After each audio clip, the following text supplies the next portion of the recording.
What's up, guys? Welcome back to the channel, Mark Stock Review. Hope you're having a great trading week so far. This video is going to be on Naked Brands. I'm going to go over a very brief overview of the company. I'm going to talk about my current positions and any recent trades.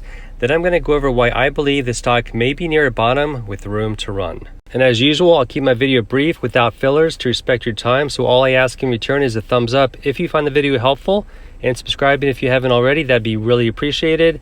That said, let's get right into it. Full disclosure, at the time of this recording, I do not currently own shares of Naked Brands.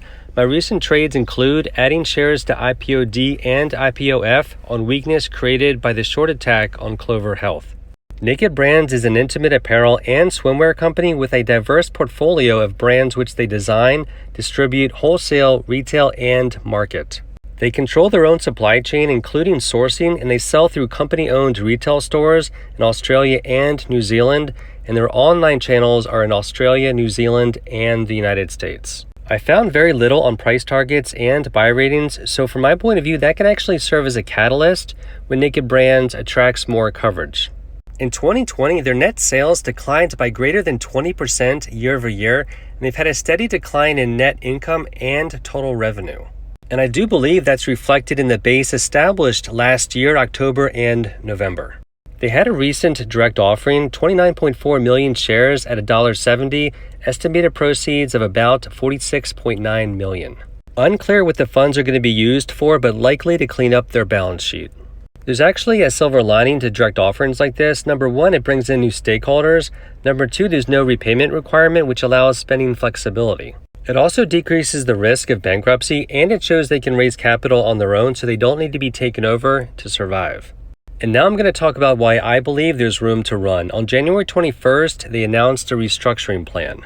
Step number one, divesting. They're going to divest their physical retail stores operated by their subsidiary, Bendon, in order to focus on their e-commerce business anchored by their wholly owned subsidiary, FOH.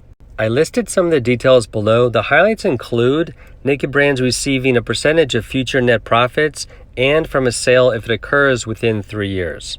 Step number two is new management. Justin Davis Rice is the new CEO, and he has the experience Naked Brands needs. And that includes experience in restructuring supply chains, design and development, and sourcing. And next we have Simon Tripp, the new director, and his relevant experience includes mergers and acquisitions and divestments. So clearly Naked Brands has put in management in line with their strategy moving forward.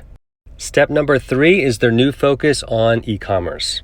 They're getting rid of their unprofitable brick and mortar stores and focusing on their more profitable e-commerce business, FOH Online.